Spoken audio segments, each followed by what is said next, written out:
Hello and welcome back to this channel, this podcast, if you're listening to it. And on the session, I will be answering questions, business questions that I got a few weeks ago around business. So if this is something that you would like, please don't forget to like, subscribe, and comment. Check out the description box for anything that you may need. Then also don't forget to join our community. The link will be in the description box. Now, one of the questions I didn't cover on the post on the video is one question that I forgot to cover, and I just remembered it much later, is how do I find clients and high paying clients? How do I find high paying clients? Which is something that a lot of people tell me. So, ask me. So, how do I find high paying clients? And this is one of the questions I get quite a lot. And the way you find high paying clients is actually speaking the language and being authentically you by voicing your own values, because high paying clients buy according to buy from people they connect to. So this is one of the things that you kind of want to keep in mind. And also, you can only attract high paying clients if you yourself are an high paying client, because then you understand how to speak to them. So that is one of the greatest things that you could do. Now, if you would like to attract high paying clients, check out the description box for a complimentary mini course where you will learn how to land your next 5 high paying premium clients in the next 30 days. On this note, let's jump into it.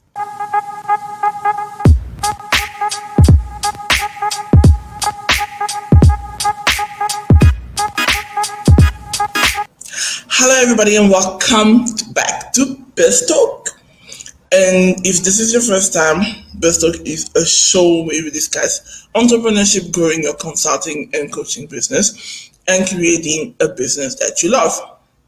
Now, this episode is going to be slightly different because really do these episodes appear on my YouTube channel. So this one is going to appear on my YouTube channel. So if you are a newbie, a new subscribers, these are usually audio only, and you'll find the link to the audio podcast in the description box. Now, on today's session, I'm going to answer a couple of questions that I have gotten over a couple of weeks ago. I had mentioned that I wanted to do a Q&A, a business Q&A, and that people should send me questions. That was like in Jan, that I will record and film a video about. Now, I know that it took a while for me to get around to it. I wasn't too motivated to release any content. So this is why, it's a couple of weeks late, but better late than never. All right, so I couldn't answer everything. I couldn't take everything to answer because there were quite a few questions, but I kind of took the questions that I feel that was repetitive, so that I could just make a video about it and you guys can see it. All right. So I have 1, 2, 3, 4, 5, 6, 7, 8 questions that I'll be answering here, and I had to write it down here instead of kind of reading my phone so that I get through it quickly. So, number one, I would have already answered that in the community. If you don't know, there's a Facebook community for online entrepreneurs, coaches, and course creators. They really like that, online business entrepreneurs, coaches, and creators on Facebook, and you can join the community. The link will be in the description box. And we're very quite close-knit, and we kind of try to be there for one another and to help each other grow. So, one of the first questions I got was, what inspired you to start your business? Now, this is a great question.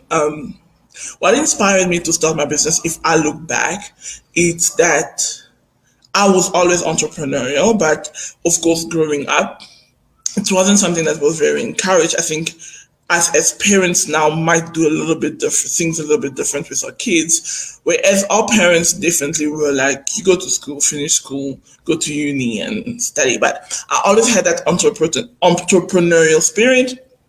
And even after school, one of my first gigs was I consulted somebody and I made money from that. But I didn't actually take it too seriously until much later in my life. I then realized that I could sell my knowledge, but I was always entrepreneurial. And at the time that I created my business, I wanted something different. I wanted to travel less. I wanted to have more time with my child. If you don't know, I am a single mom. I have a 12-year-old son going on 13.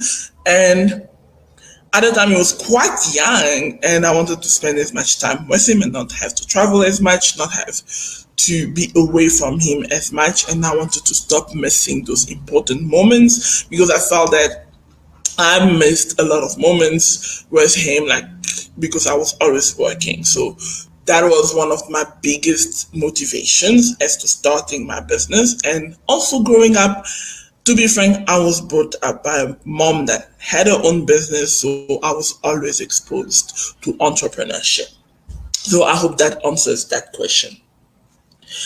The next question that I got was, my discovery calls always end up being a free coaching session. What do I do to change that? All right.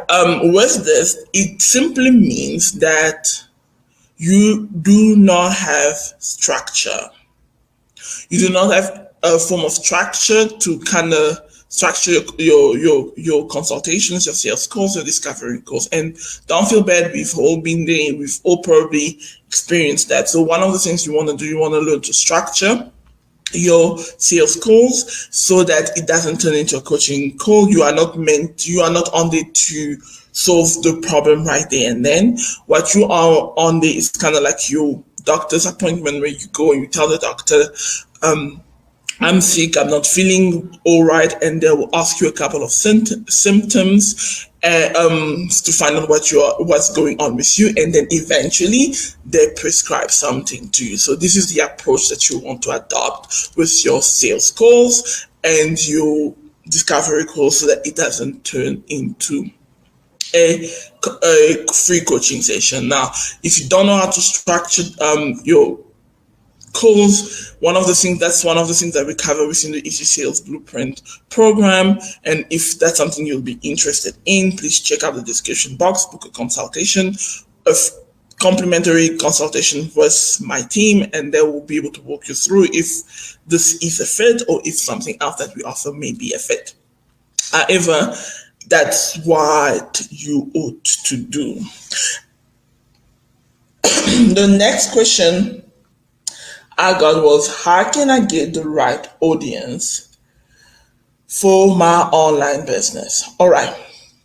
To get the right audience for your online business, you want to be sure that you speak to a problem that people are experiencing. I think a lot of time, one of the biggest problems that a lot of people struggle with is marketing message, so that what you are saying kind of lands with people that would be interested. So you want to make sure that you speak to a segment of the audience. Don't try to go mass market, but rather niche down. And I'll leave the details to, if you are watching on YouTube, to the niche video. What is a niche? How to think of a niche? I'll leave it. You'll be able to see it here.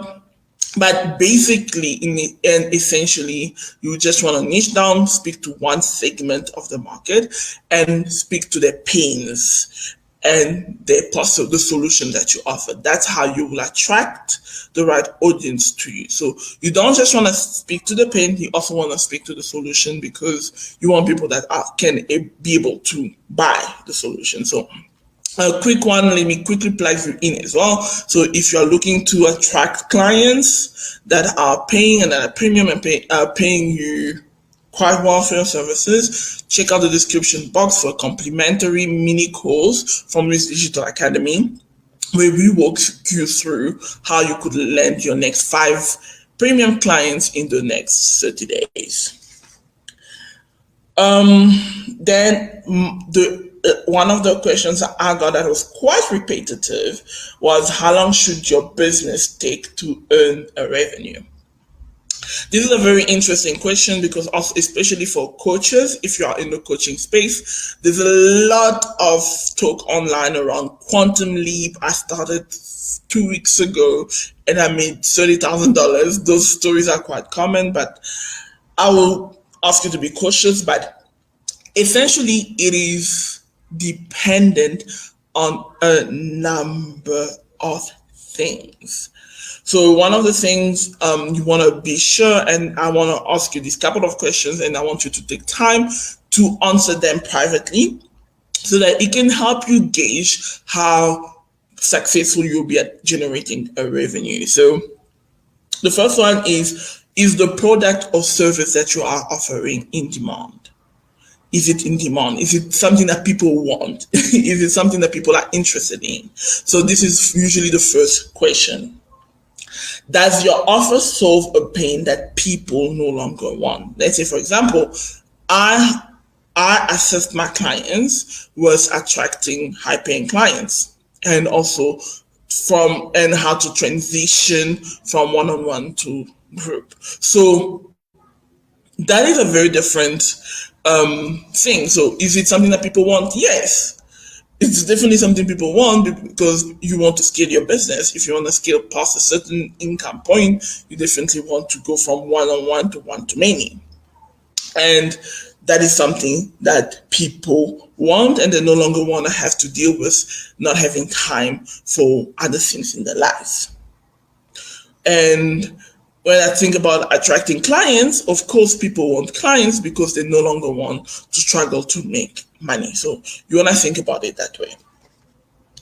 Third is, do you currently have an audience? If you don't have an audience, of course, I'm not saying that it's impossible. You can definitely still make money, but one of the things, if you don't have an audience, it means you need to put a little bit of elbow grease on and get out there to start trying to attract your house, your clients, your tribe, so that you need to do a lot more prospecting and pitching to kind of generate revenue. So that is another thing you want to consider. Is there proof of concept? Have people gotten results? So one of the things is also that a lot of people do not trust things that are completely new. So one of the things that you kind of want to concentrate on as well when you are starting out is try to get proof of concept. So initially you could get proof of concept either by doing an exchange where you give the person the product or the service in exchange for a testimonial, or you could, instead of maybe charging $1,000 for your program, which is an example, you could be charging 400 rand or $500 for your program in exchange for a testimonial. So that's something you could look at, because people are more trusting when they can see reviews and testimonials and things like that. Think about it when you get on Amazon, before you buy a book or before you buy a product, even on Take a Lot, if you're in South Africa, you realize that one of the first things, and sometimes it's even unconsciously, you try to do is straight go to the reviews and testimonials to see if other people have bought and are satisfied with their purchase. So proof of concept is also important if you want to grow and start growing your revenue online. Another one is, are you visible enough to drive brand awareness?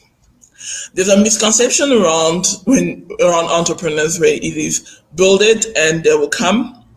The reality, if you build it and you don't have an audience and there's no visibility, they definitely won't come because they don't know that you exist. So you want to have a strategy that kind of helps you build brand awareness for your business, for your offers, so that people know that you exist and that you have that to sell. So always having a strategy to grow, to build brand awareness will help you generate revenue a lot faster than if you didn't have any, because people won't know that you exist.